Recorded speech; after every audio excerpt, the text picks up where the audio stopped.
Shalom, selamat pagi Bapak Ibu Saudara yang dikasihi Tuhan. Pagi hari ini kami akan sama-sama mendengarkan renungan. Sebelumnya mari kita bersatu dalam doa. Tuhan Yesus, terima kasih Tuhan.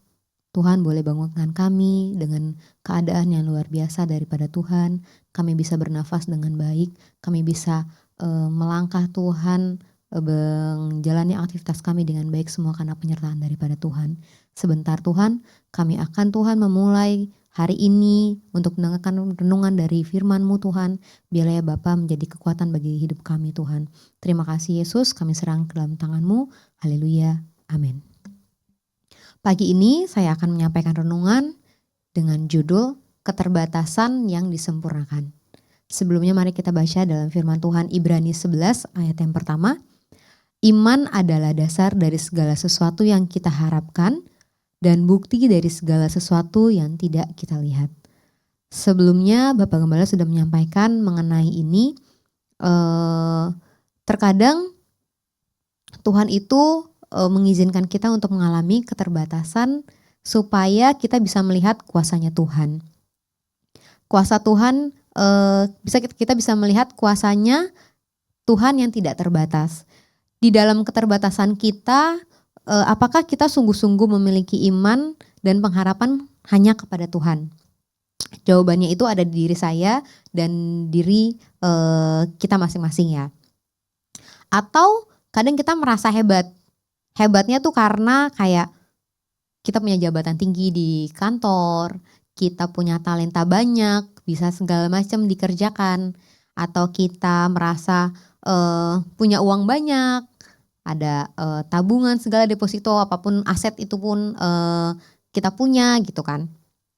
Kadang hal ini juga mengingatkan saya gitu ya saat saya waktu pertama kali pindah direktorat gitu kan. Baru berjalan beberapa bulan tiba-tiba saya ditawarkan untuk pindah ke bagian lain gitu. Tapi di situ saya bener-bener bingung gitu kan, maunya Tuhan tuh apa ya, padahal saya baru pindah 6 bulan yang lalu. Tapi Tuhan, saya dapat tawaran lagi dari atasan saya untuk pindah gitu. Walaupun memang motivasinya ke saya tuh baik, dia pengen saya punya ilmu yang lebih lagi dan lain-lain gitu kan. Secara manusia saya berpikir, bisa nggak ya saya mengerjakan segala sesuatunya, sedangkan di posisi yang sebelumnya aja saya belum maksimal gitu, memiliki pengetahuan yang luas gitu kan. Saya diberi waktu tuh beberapa hari, cuman beberapa hari, 1 minggu kurang lebih. Akhirnya saya memutuskan untuk ya, tapi sebelum itu saya berdoa, saya mengambil keputusan bersama suami gitu kan. Saya mengambil keputusan untuk ya saya mau mengambil langkah untuk lebih maju ke depan gitu. Jujur saya sebenarnya nggak tahu ke depan itu akan seperti apa. Saya juga nggak paham pekerjaan di direktorat ini tuh seperti apa, produknya tentang apa, terus saya harus komunikasi dengan regulator, dengan Bank Indonesia gitu-gitu kan. Tapi seiring berjalannya waktu, puji Tuhan saya mengambil keputusan itu dan mengimani bahwa Tuhan akan membantu saya. Saya berjalan tidak sendiri. Dan selain itu, saya bersyukur puji Tuhan, Roh Kudus selalu menolong saya, menguatkan saya dan mengingatkan saya bahwa setiap saya sampai di kantor, sebelum saya keluarin laptop dari tas, saya berdoa, saya tumpang tangan di meja. Saya cuma minta, Tuhan, saya nggak tahu apa yang akan terjadi hari ini, tapi saya mohon pimpinan Tuhan, hikmat Tuhan, kepintaran semua daripada Tuhan. Saya cuma mengimani hal itu. Dan puji Tuhan setiap hari saya bekerja, ada kesulitan, ada ketidaktahuan mengenai ilmu-ilmu yang saya dalam bidang pekerjaan saya. Tapi di sisi itu ada orang-orang yang selalu membantu saya. Entah secara teman dekat gitu ya, di dekat-dekat meja situ, atau mungkin orang-orang yang berhubungan dengan saya dalam pekerjaan itu, yang proyek-proyek yang saya dipercayakan itu. Banyak orang-orang yang puji Tuhan saya bersyukur selalu membantu saya, memberi informasi, mengetahui ilmu-ilmu dasarnya seperti apa. Dan mereka tuh tidak merasa kesulitan untuk menjelaskan secara detailnya gitu kan. Perlahan-lahan jadinya saya sekarang mulai paham, saya coba baca-baca segala macam, dan itu kadang nemu aja gitu bacaan yang, oh di sini ternyata gitu, saya harus baca di sini, selalu ada jalan lah menurut saya gitu.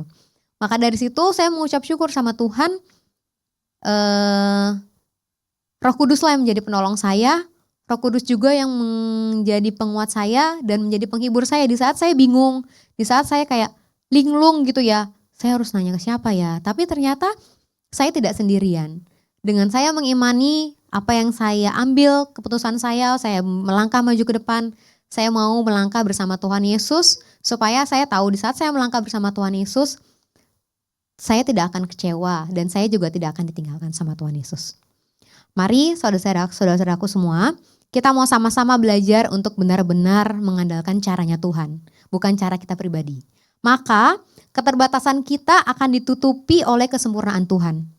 Tuhan akan bekerja melampaui segala keterbatasan kita. Amin. Mari kita bersatu dalam doa.